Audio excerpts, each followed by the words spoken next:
ঘুম থেকে উঠে দেখলাম বাবা নিয়ে এসেছে অনেকগুলো হ্যান্ড ওয়াশের স্যাশে। তো ভাবলাম কেন নয় এগুলো বোতলে ভরে ভরে রাখি। তো একটা হ্যান্ড ওয়াশের স্যাশে দিয়ে সত্যি বলতে দুটো বোতল ইজিলি ফুলফিল হয়ে গেছিলো, আর দারুণ থিকনেস ছিল।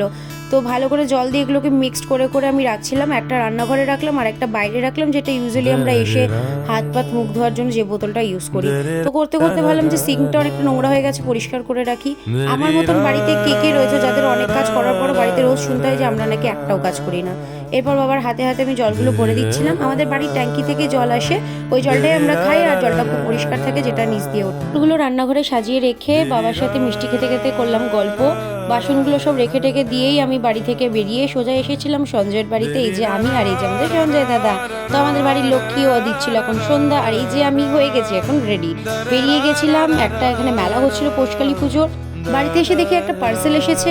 মেলা আর এই পার্সেলের ভিডিওটা আমি নেক্সট ভিডিওতে দেবো।